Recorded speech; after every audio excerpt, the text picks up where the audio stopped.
everybody, this is Dee Dee from In the Know Radio, and today I'm going to be speaking with hypnotherapist and instructor Albert J. Marotta. Albert has been a certified hypnotherapist, a hypnosis instructor since 1982, and a college professor since 1981. He regularly presents at several of the national and international hypnosis conferences and numerous organizations in both the United States and Canada for the past 25 years. Recently retired from teaching at college, he remains a professional lecturer, a workshop facilitator, and maintains a successful professional hypnotherapy practice in the Los Angeles area. Albert's specialties include cell command therapy, pre- and perinatal regression, past life and in-between lives regression, ET abduction, and spirit releasement. Albert continues to conduct both traditional training classes and advanced specialized transpersonal regression techniques that extend beyond the normal limited traditional aspects of hypnosis and into the spiritual dimensions. He has written and published several hypnosis articles and has contributed to 3 books on hypnosis. Welcome, Albert. Thanks for being here. It's a pleasure to have you here today. You're welcome. Thanks. So, you've been a hypnotist for a number of years now. Tell us a little bit about you and what it is that first got you into hypnosis. Well, actually, how I got into hypnosis is kind of a fluke. I was teaching, I was teaching college, and one of my classrooms where the night school teachers came in, and they left the room a mess, and it was an acting class, and I always told my acting classes, look, I'll only pick up after you once. After that, everything goes in the garbage can, regardless of what it is. So I walked in one day, and there was this newspaper laying there, and I just kind of shook my head, folded it in thirds, and about 20 feet away was a garbage can. I used to be an old paper boy, so I thought, well, let's see if I can hit that garbage can like the old days. And as I started to bring the paper past my eyes, the word hypnotism jumped out, like in cartoons, little letters that jump into big letters. Thought, that's interesting. I thought, well, I got to do something this summer because I knew there wasn't going to be a summer job. But maybe I'll look into it over the summer, and I put it in my office and forgot about it. Then came May. This was in February. Then come May, why I was cleaning out my office. I thought, what's this newspaper doing here? I folded it in thirds, went like this, and the word hypnotism jumped out again. And this was a little want ad print. I thought, well, okay, once is interesting, 2 must be synchronicity of some kind. So I sat down and I immediately called up and got some information. And I signed up for the 2 basic courses, and I thought, well, if I walk in there and there's people with jewels in their navels wearing ostrich plumes, I can always kind of quietly exit out the back door and get a refund. Well, the first class was absolutely mind-blowing. It was just amazing. Second class, virtual miracles were being performed right there. Really? Like, can you give us an example of one? Not offhand, because we're going over 30 years ago. But he would take people who had just a basic, simple problem and regress them, hypnotize them, regress them, and get the answers to the problems in 20 minutes, 40 minutes later.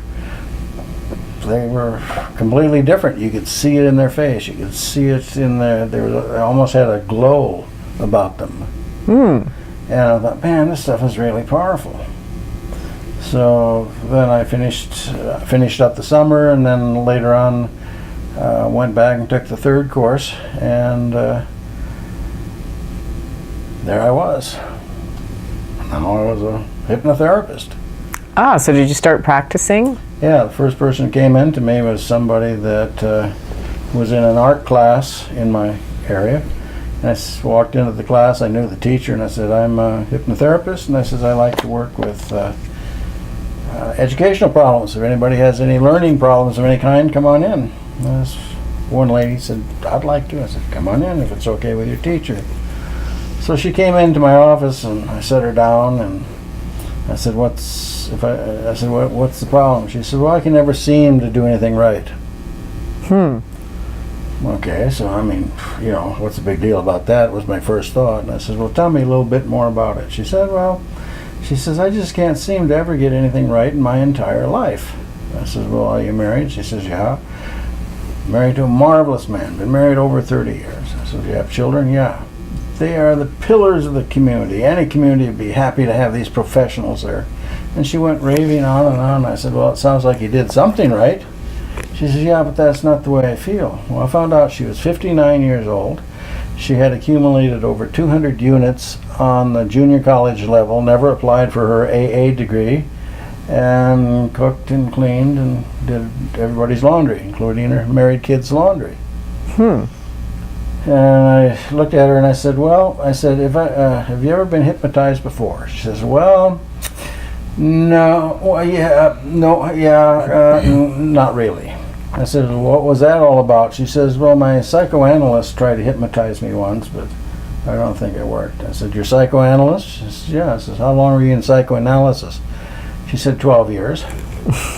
And I said, and what did you get out of 12 years of psychoanalysis? That it's all right not to be able to do things right all the time. I said, and? She said, well, that's it. Oh my. And that's what I thought was like, my. I said, all right, I said, I'm going to ask you a simple question. I want you just to breathe and relax. And when I ask you this question, give me first response, don't think. So tell me how it feels not to be able to do anything right in your entire life.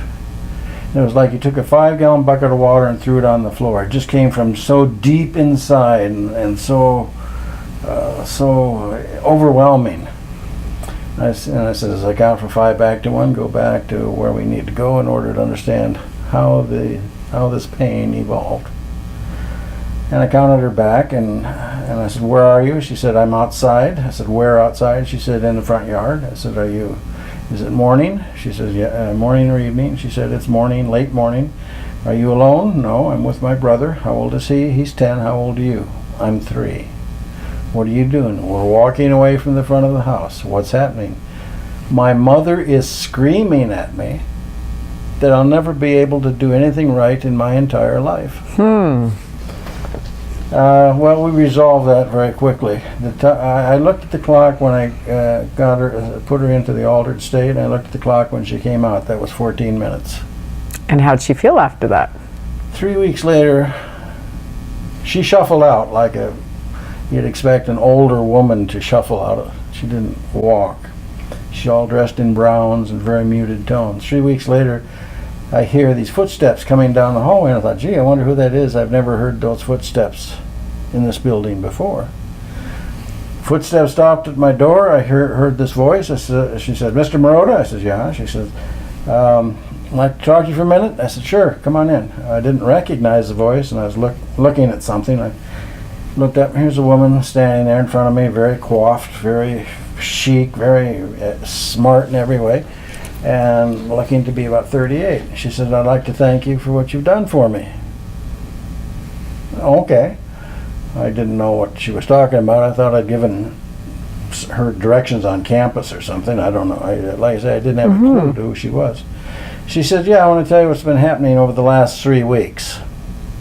And I looked at her again, and I started to recognize, oh, wait a minute, this is that 58-year-old woman, now 20 years younger? Wow. She says, I went to UCLA, and I applied for a degree program, and I was accepted. Whoa. I said, okay. And she said, I always wanted my own dress shop, so I opened one in Westwood. 3 weeks' time, mind you. By that time, I was practically flattened to the floor, and she said, and I told my husband and my married children it was time for them to learn how to cook and wash their own damn clothes because I had a life to live. Nice. She said, I just wanted to stop by and say thank you for that. She turned and she went out. And as she went out, my thought was, 14 years of psychoanalysis, or 12 years of psychoanalysis, 14 minutes of hypnotherapy. Some kind of balancing act here. There's actually statistics on that. Yeah. There was a survey done by a bunch of California psychotherapists back in, I think it was the early to mid 90s. And they came up with some interesting statistics. 600 sessions, and I assume the sessions are an hour, 600 sessions of psychoanalysis, 38% success rate. Okay, that sounds about right. Then they went on psychotherapy, 22 sessions, 74% success rate. I thought, well, yeah, okay, that's interesting. And then what surprised me is they listed hypnotherapists in the same survey. They said 6 sessions of hypnotherapy, 93% success rate. I thought, wow, this stuff, it really is what it, what it has been advertised to be. Very powerful stuff indeed. It sure is. Yeah. So you practice in some of the more, we'll call them divergent areas of hypnosis. What is, for example, cell command therapy? Cell command therapy is based upon the theory that every bit of intelligence is in each and every cell. I think they've actually proven that, haven't they? I believe they have. I'm not a big reader as far as scientific statistics and research studies and everything else, but I think I recall something along those lines. It's like every cell is like a hologram. It contains... In other words, you can take a single cell and you can set it over here and let it grow, and it'll be a complete human body because everything is there. All the systems, all the knowledge of the systems, the functioning, how they work, blood type, everything is there in that single cell. We know also from when people receive heart transplants or any kind of organ transplant, let's say the person was a vegetarian, all of a sudden they might start craving, you know, McDonald's Big Macs. And when they investigate a little deeper into it, they discover that the person they received the heart from was a Big Mac eater. There was even a case of a little 5-year-old girl who received a heart from a murdered girl, and she was able through her dreams to identify the murderer. So I believe all the information is contained in every cell. Yeah, so but see, this is more than just that. This Right. is just the physical being. What you're talking about moves into the transpersonal or the spiritual realm because well, I just think that the information's all in there. well, the information is there, Yeah. but it's not her information. Right, It's it's information she's aware from the of past person. because Yeah, it's the little girl who has passed over. Her consciousness, It's non-local consciousness. her Sure. consciousness is attached. Entity, she's attached. That to makes that little sense. girl, to the Yeah. vegetarian, to, and this is not at all unusual in organ transplants. Right. So tell us what cell command therapy is then. Well, it's the premise is the cell has all the information, and if a person comes in with a physical problem, you can talk to the healing intelligence of that particular organ or of the system and repair it. Really? Yeah. In other words, you talk to the cells. Here's an example. The man that created cell command therapy, Dr. Ed Martin, out of, I think he's in Alabama right now, the PATH Foundation. He was a PhD in computers and mathematics. He married this woman who happened to be a nurse, a surgical nurse, and heart transplants was her big area, as I understand it. And he was watching a show where they were showing infants that had lost digitals, and they were able to grow them back. And he looked at that and he says, "Oh, that makes all the sense in the world." He says, "The reason they can grow them back is because they don't know they can't. Yeah. If we lose a finger or something, we know we can't grow it back, so it's never going to grow back." That makes sense. And the thing was that his wife that he had married had a heart that from birth there was only 2 chambers fully developed. And so the doctors that she worked with was trying to get her to have a heart transplant. And she says, "I've seen too many people suffer too much." She said, "I don't want that." And so her family talked her into it, so she reluctantly went in and had her heart x-rayed and everything. And they were setting up for a heart transplant in about 6 weeks or something like that. Well, anyway, Ed saw this program and says, "Well, you know, if your heart, the original DNA and RNA encoding in your heart was for a perfect heart, and something happened to where your heart is deformed, not because of DNA, but because of some trauma or something, that means we should be able to fix the heart." And he said, "Would you be interested?" She said, "Oh yeah, well, what the hell." So he worked for 28 days, because one of the things is when you're dealing with ideomotor responses, and he found out through ideomotor responses that in 28 days her heart could be repaired back to the perfect original DNA encoding for the heart. So he was a hypnotist? Yeah, he became a hypnotist. Okay. And so with this, every night, he hypnotized every night and said, how's the healing going? How much longer will it take? And all the information was accurate and was all gotten through idiomotor responses. On the 28th day, he checked and says, how is the heart? And he said, it's cured, basically. And is there anything more that can be done? No. Is there anything else that needs to be looked at? No. Is that it? That's it. So a couple days later, they went into this hospital where she was going to have the heart surgery. And doctor took an x-ray and then called her back a little bit after they looked at the x-ray and says, well, why are you here? She said, well, I'm supposed to have a heart transplant. Here's my old x-ray. And he looked at the old x-ray and he says, well, this is absolutely shows that 2 chambers of the heart are not fully developed and there is a heart transplant required here. But obviously this is somebody else's x-ray because as you can see, your x-ray here is perfect. So being a good nurse and knowing how doctors work, she said, well, thank you, doctor, and they left smiling all the way home. No surgery. And he said, as a matter of fact, her heart was repaired to such an extent that she divorced me and married a man 10 years younger than me. Wow. Yeah, she said, and he's laughing while he's saying this. And of course, he says, we're still good friends. He says, every now and then when I get back up into Connecticut or wherever she's at, says, we still get together and have lunch, my current wife and she and her husband. So he's very good-natured about it. But again, it gives you that sense of... it's there, we just have to remember it. Tapping into the healing intelligence of the human body. And again, command, it sounds, the word command, it's like, okay, well, do it, fix it, command. So is this something you teach in your courses? I talk about it. I use a modified cell command for not just cells, but for other aspects of healing. Such as? In some of the spiritual realms, we can... I use a certain format there that comes directly from him, and I've modified some other. Right. But I'll, if a person is, I'll find out in this situation that you're in, is there anything other than physical that needs to be healing? Right. So you're going back to the origin. Then we'll get into other spirituals.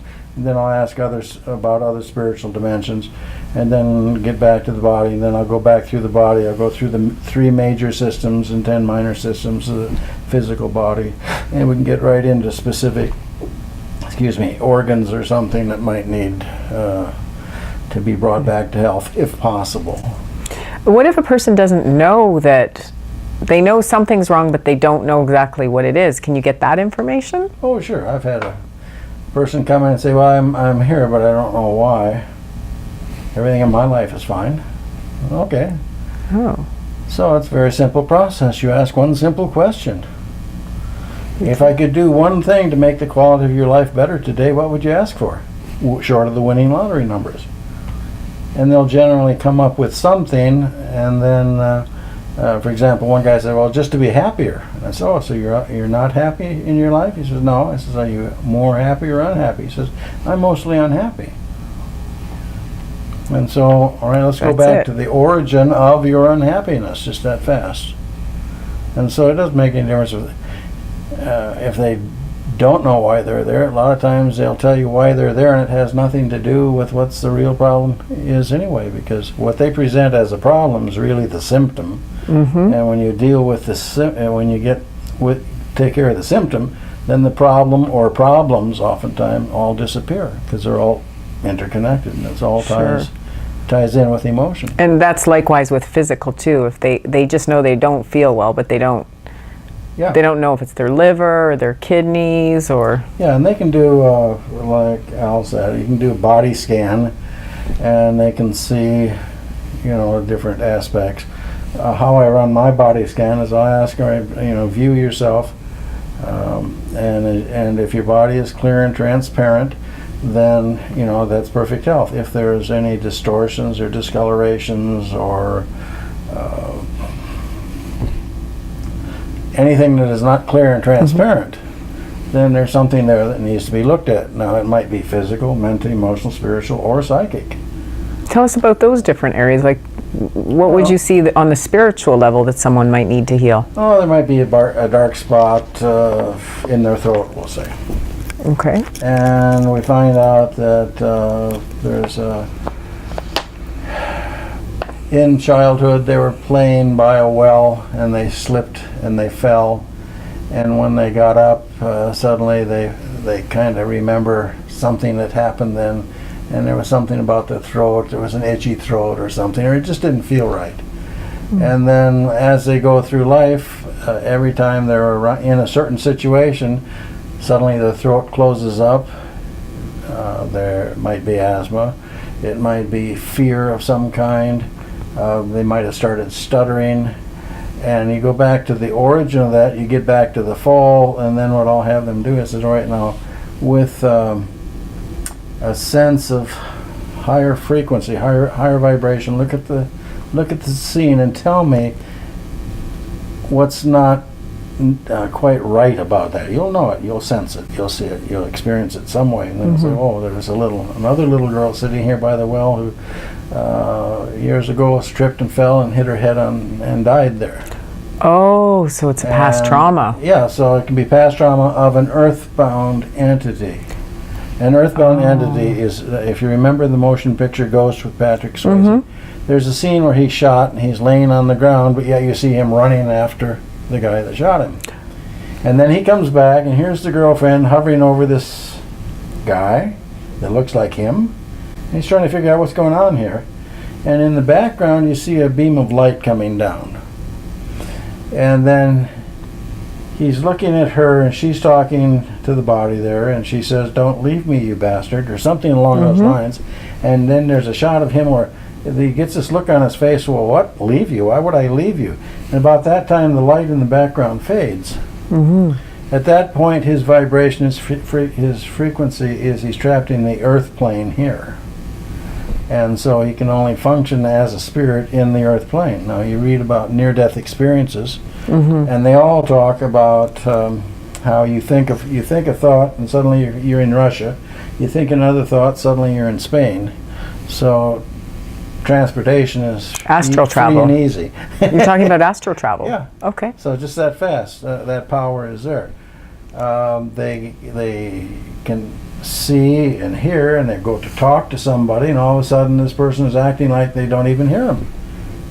Or they walk right through. Oh, you're talking about an earthbound spirit. Yeah. So had this, when she was young, did she pick up a spirit from a girl who died by the well? And because she's got a body, she is able, she is experiencing the memories of the earthbound spirit, and they're being activated in her physical body. And that spirit is actually attached to her in some way? Yeah, that spirit is attached. And so what you do is most of the times you have to let the spirit realize that they're dead, and that's easy enough to do. A couple of questions. You say, what year is it for you right now? And if they tell you 1834, then all of a sudden you know, well, it's not her, and it's not her past life. Is this your body? No, this isn't my body. I was a young boy, or I was get the idea? They'll tell you exactly what's going on. And when that happens, why, then you start dealing with the entity as your client, and then get them ready to be released into the light, to transition into the light. And when that part of the agreement is that you take with you all negative experiences and energies and memories and feelings that the little girl is suffering, and with you, let those negative energies be transformed into the light and then brought back as a positive healing force and source for this other person. And then that way they're free of it, and then suddenly they start speaking, or they're over their asthma, their own full-grown self. Well, not full-grown, but they are themselves. Yeah. I had a woman in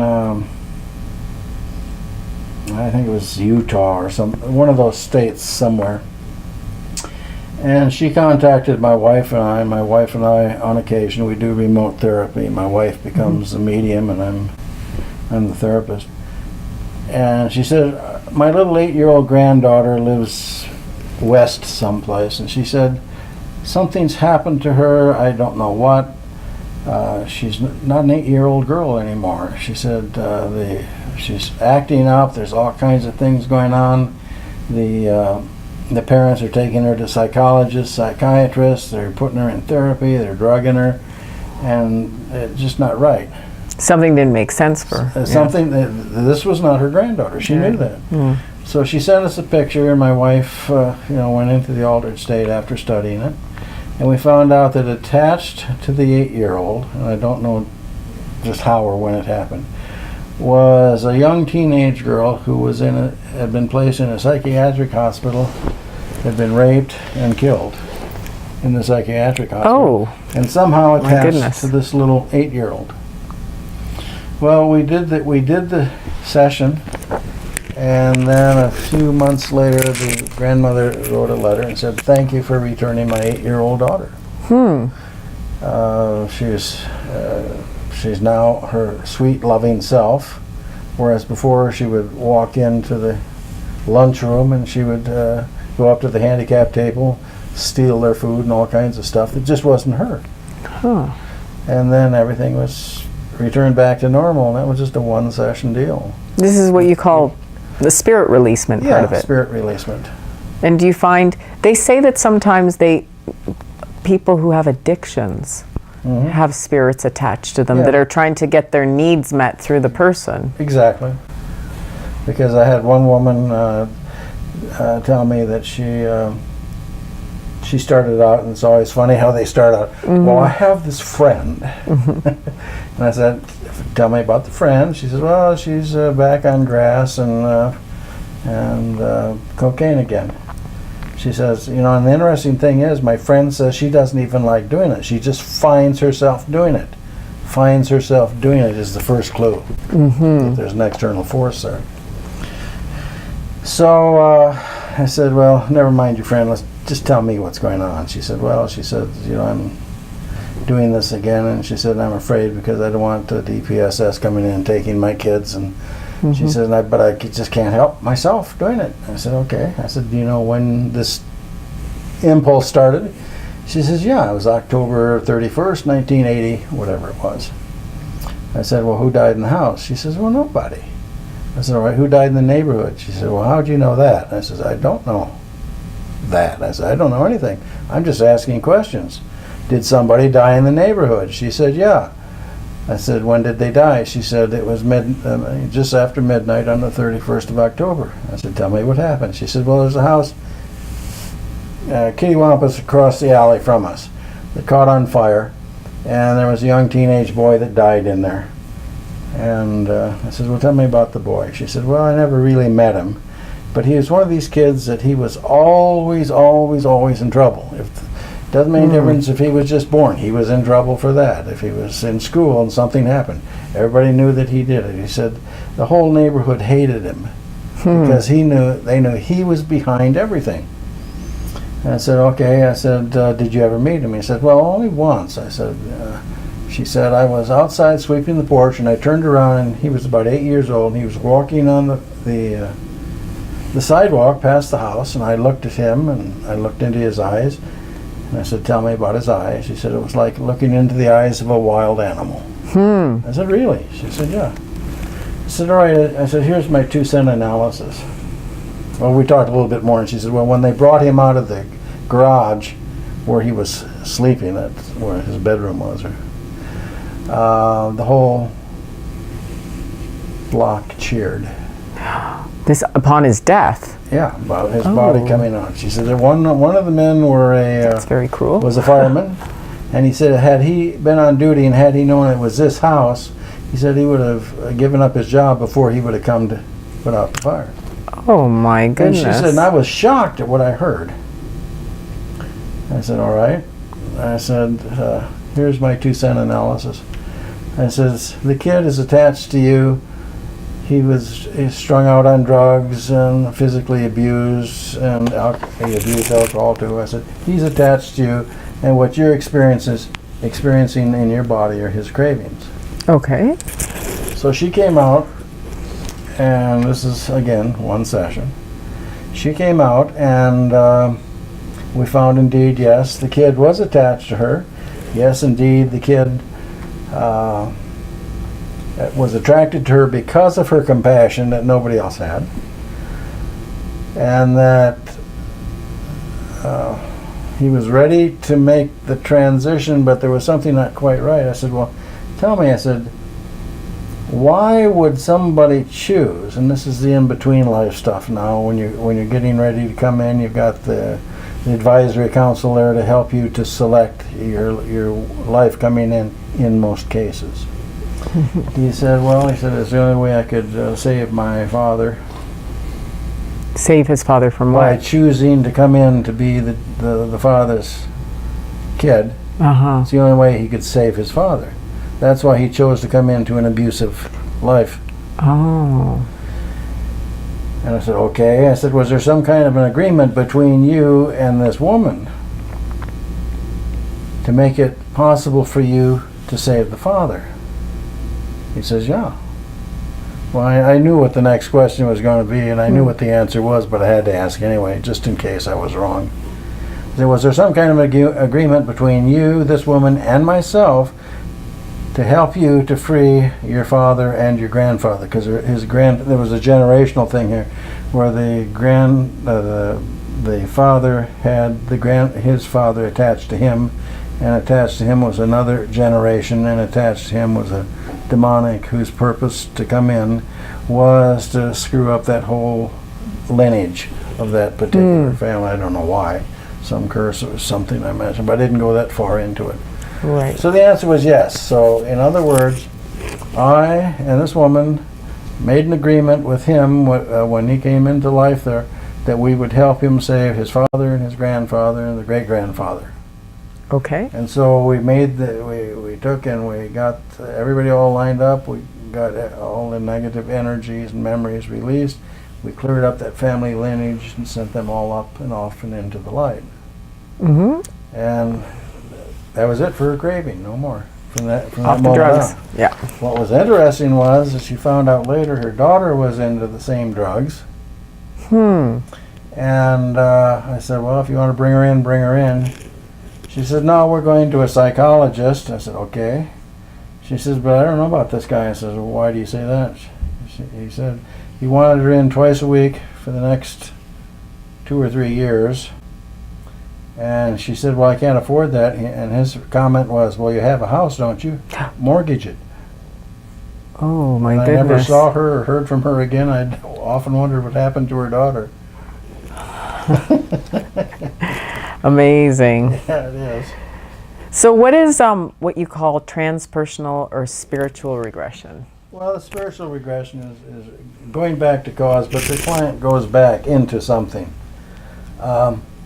Here's an example. We had a client that called up and said, I don't really believe in this stuff. He says, but I think my apartment is in Century City, is haunted. He said, why do you say that? And he gave me his reasons, and that sounded okay. I said, well, come on out. He said, well, I don't know if I want to come out or not. I said, well, if you don't want to come out, I said, you could send a picture, which he did. And my wife read the picture. She went into the altered state. We found out that, yes, not only was his apartment haunted, but the ground upon which the whole complex was built was haunted. So we released the entities that were, trapped in the earth there, and we released his apartment. And then, for some reason, I checked his body and found out that on one of his knees there was this big black spot. So we checked into it, and we found out attached to his one knee was a group of Chinese soldiers that had been just inducted, and they were getting their physicals. And as they were getting their physicals, the next step was to go into this room over here, take off their clothes, and then come back out. They all walked into this room. They were there for just a few moments, and they all came out screaming. Nobody could understand what they were saying. They could understand one another, but nobody else could understand what happened. And so with the medical staff there, it was beside themselves, so they decided to take and send them over to the psychiatric aspect of the physical they had to take, and nobody could understand them either. But yet a few moments ago they were fine.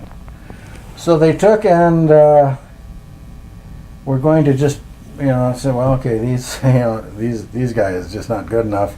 Out they go. Mm-hmm. So what happened is they all got together and they committed mass suicide. Oh. And somehow they Shocking. ended up attached to this guy's knee. So as we checked into it, I said, all right, let's go back into the room. I said, now as you go back into the room, I said, tell me what happens. He says, well, we're getting our clothes off and all of a sudden we're all abducted out of the room. Kind of like Star Trek. Beam me up, Scotty. Well, the whole group was beamed up. And they thought that they'd been up there for a couple of days.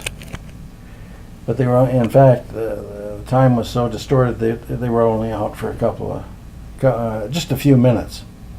And when they were sent back, I said, all right, tell me, what is it that happened? Well, they sent us back. I said, all right, but what happened? He said, they sent us back. I said, all right, let me talk to those in charge of sending you back. Now we're talking to extraterrestrials here that had abducted them, find out that they were sent back at the wrong frequency. And that's why nobody understood them, because they were functioning on a different frequency. What language were they speaking? They was just gibberish as far as everybody else concerned. Oh. And so at this point I remember having read about spontaneous human combustion. And so I asked this ET, I said, is this what's behind spontaneous human combustion? That people are abducted and they're sent back at too high a frequency and they virtually just disintegrate? And they said yes. So I thought, well, I don't know about the rest of the world, but for me, that's a good enough answer. I'll go along with that. And so I learned a bit about spontaneous human combustion. I also learned a little bit about frequencies, high frequencies, low frequencies. Have you ever been able to hypnotize someone? Because there was a well-known psychiatrist by the name of Brian Weiss who accidentally fell into past life regression as a result of hypnotizing his asthma client back. He didn't do it. It was just a spontaneous. Yeah, it was a spontaneous, but he had a master speak to him through his client. Have you ever experienced anything like that? Speaking to other entities or... Well, I speak to entities all the time when I'm regressing them, because the client is there, and then when the entity comes through, the entity becomes my client. Oh, so you have had this Yeah, experience. so the other person is just there passively lying on the couch or sitting in the chair, whatever they prefer, and I'm dealing with the entity, and then they can be there in multiple layers or groups or different dimensions even, and you deal with, in a case of a group, you call forth the spokesman for that particular group, and then you can clear up the group, and then if there's another group there, you call the spokesman for that group. What do you mean by clear them up? Just that. If they're caught troubled? If they're caught in the earth plane, they, like Patrick Swayze there, they missed their opportunity to make the transition up and into the light. I guess you could call it they missed their opportunity to gain that higher frequency to where they ascend into. And they become attached. And they become earthbound. They can Earthbound. attach to people, places, things, events, or animals, or beings from other dimensions even. I've had extraterrestrials that were killed, that died in crashes on the earth here, that attached to earth beings.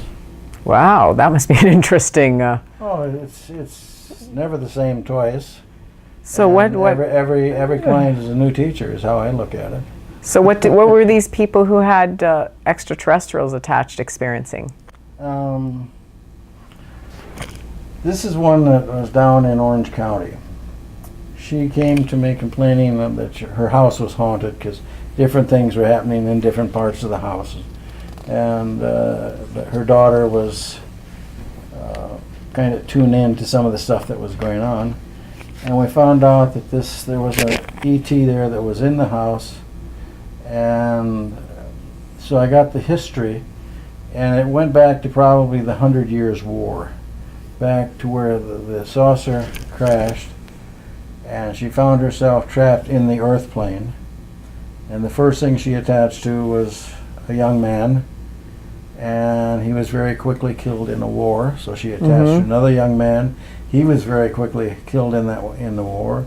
Attached to a third one, and he was quickly killed in the war. So she said at this point she decided to change her strategy. So she attached to young girls after that. And what she would do is she would bring them gifts of beauty and intelligence. This is what she said. And with this beauty and intelligence, she would take and flirt with the young guys, get them all hot and bothered, so to speak, and then push them away. It was kind of a yo-yo thing. And then when finally she was interested in somebody and they were done with it, he would start to walk away, and then she would marry him.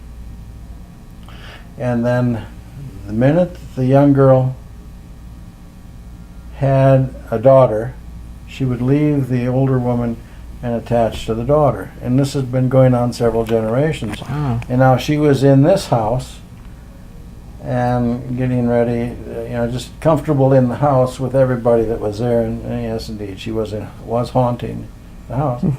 And then we would take and simply get a frequency change to where she would go off and into the light of the higher frequencies where ETs go, because their frequencies are different from human beings, which has their own frequency. Animals have their own frequency, and ETs apparently have their own frequencies too, to make their transitions back to source. Interesting.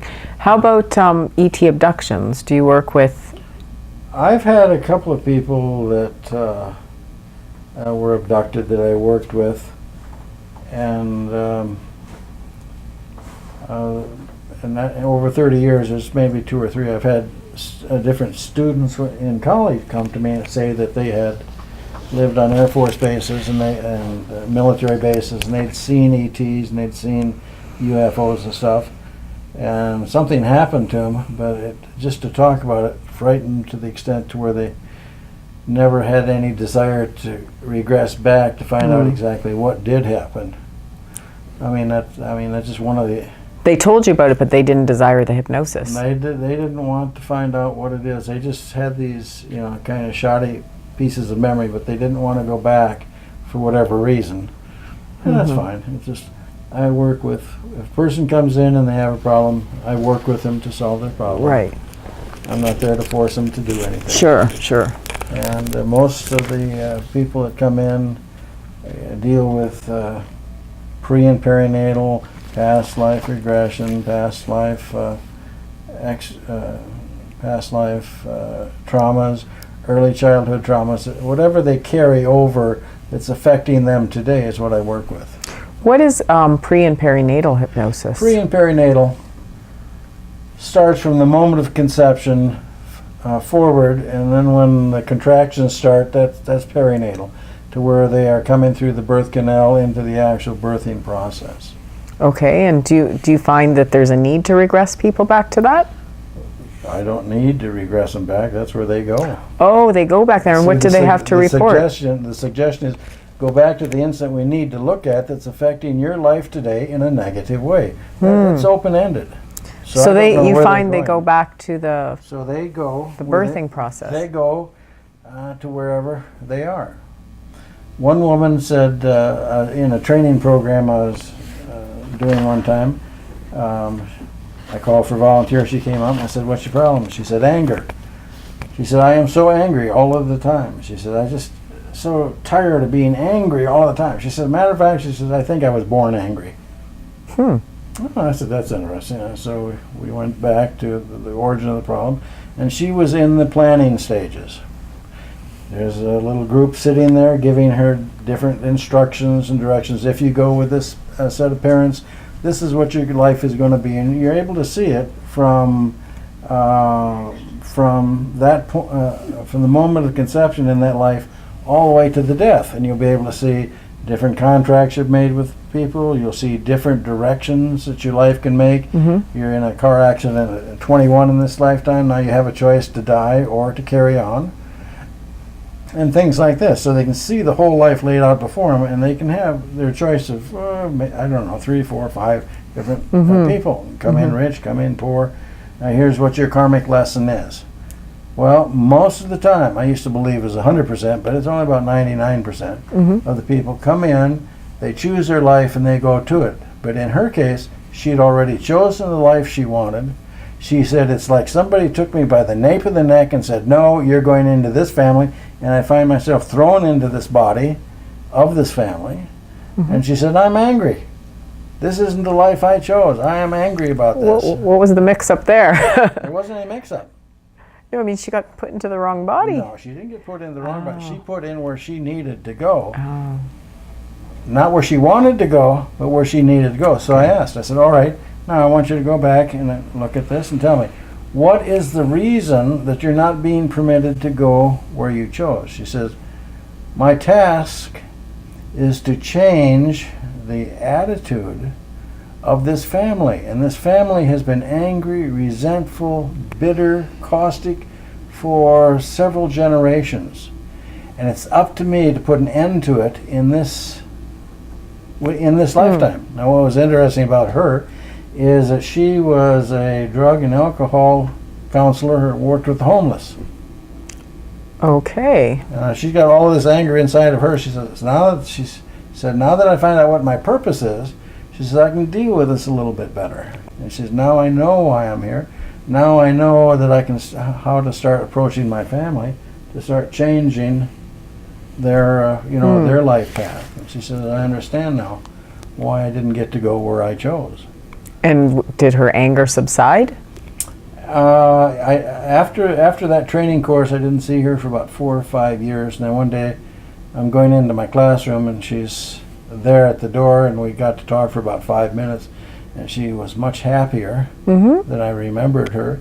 And I said, how's everything going? She says, fine. She said, I've been running into, and she told me what she'd been running into. And I said, all right. I said, here's how you handle that. She said, thanks. And off she went, and I haven't seen her since. But I would assume so. It appeared that she was happier. Oh, she was definitely happier. I mean, she was struggling with the problems and issues of her job and everything, but herself personally, right. You could sense that she was a different person. So they just, if they need to go back to the time of their birth, they do to clear it up. They do it. I mean, you can force somebody to go back. I used to take groups and regress them into past lives, but what I found in a lot of the groups is there was a pretty good percentage of those people. True, they did regress into past lives, but it wasn't their past life. It was a past life of attached entities. Oh, there we go with the attached entities again. At the National Guild one year, I spoke on past life regression isn't all you think, I think was the title, something along those lines. So I had a bunch of people come in to sign up for the course. It was a 2-hour lecture. Well, I thought if I call up 2 people, maybe I'll get one of them that'll go into a past life. If I call up 4, I'm sure I'll get at least one to go into a past life. Well, all 4 of them went into a past life. All 4 of those past lives belonged to earthbound entities that were attached to each one of those 4 people.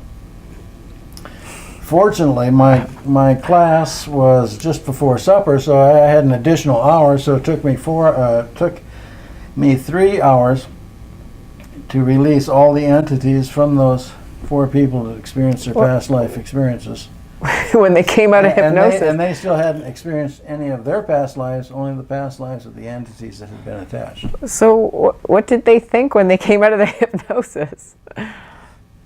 They were surprised because really, all of these past lives that each one of them dealt with some kind of a fear or phobia that they found out really wasn't theirs. Yeah. And was it gone after that? Yeah. I would assume so. And it's just amazing because you never know what you're going to deal with. You can't be a past life therapist. You can't say I'm going to do past life therapy and not have some kind of a understanding that whose past life are you dealing with? I mean, all you have to do is read about near-death experiences, and they'll tell you that while they're out of their body, there are thousands of other spirits roaming around out of their bodies as well. So they haven't made the transition. Even animals. You can have animals attached to you. Oh, have you ever removed an animal from somebody? Oh, yeah. What was it? I was doing a training back east one year, and this woman asked, "Can you release? Can you do regression therapy on a dog?" Well, naturally, the expert, not knowing what the hell to say, I said, "Well, sure, why not?" And she said, "Well, I want to do it on my landlord's dog." I said, "All right, go ahead and do it on your landlord's dog." And so I was interested to see what would happen. She said, well, she regressed the dog back and found that indeed there were all kinds of little dogs that already had been attached to this dog, because this was a pound dog.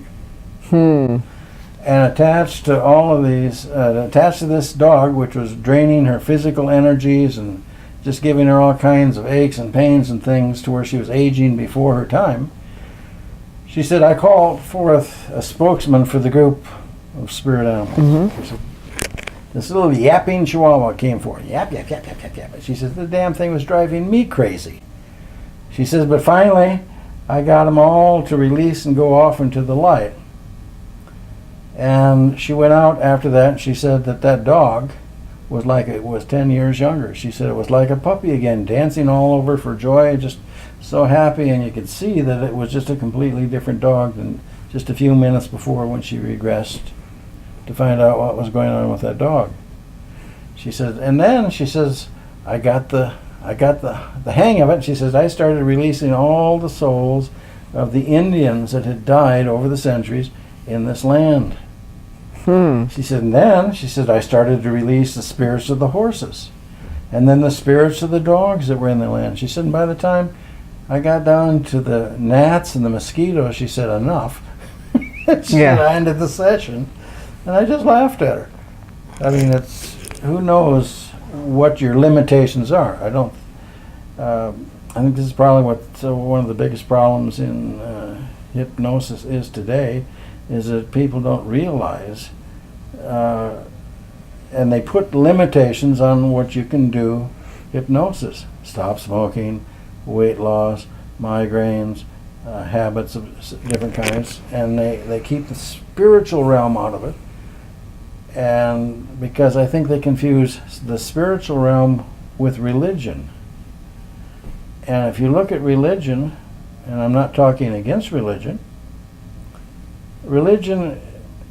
they're all rules and regulations.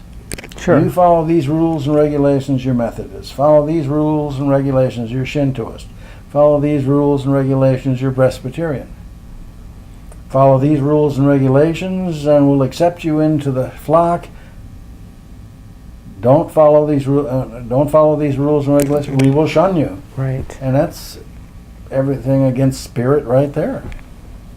Because, I mean, if we're made in the image and likeness, then that means that we are, in image and likeness, part of the whole. And as part of the whole, we interconnect with everybody else, including plants and animals and everything else. There's even people talking about lives that they've experienced as plants, as animals, as extraterrestrials, as humans, of course, and some of them have even reported having consciousness as minerals and inanimate stuff, which brings us back to the American Indian, the shaman that gives thankfulness for life in all forms. So maybe they're way ahead of the game. Maybe they know something that we don't know. Exactly. Or at least most of us don't know. And again, the biggest problem that any therapist can have is to incorporate their own biases and prejudices. They've got to get to the point to where if somebody says something, they can't pass judgment on it. They can only say, well, why not? Let's go with it. Yeah, why couldn't this guy be reporting life as a toad? Why not? And as long as the client walks away feeling better, it doesn't really matter how it happened. Yeah, the thing I say to my client, I said, look, if you have problems about anything that you've experienced in here, who knows? It might be metaphoric, it might be fantasy, but yet people know the difference between fantasy and reality. I said, there's only one question you have to concern yourself with. I said, if you walk away here feeling better, I said, Right. then it doesn't make a difference what you call the therapy or the process. You're feeling better, that's what it's all about. There you go. There you have it. Yeah, I said, you don't have to drive yourself crazy trying to figure out the how or the why or any of this stuff. Just feel better. Just, just go with the experience of the experience of the experience. Wonderful. Hey, listen, Albert, it's been a pleasure interviewing you today. Thank you so welcome. much for all that information. Thank you. That's at the tip of the ice cube. Well, we'll have you back again. Part 2. Okay. Wonderful. Thank you. You're welcome.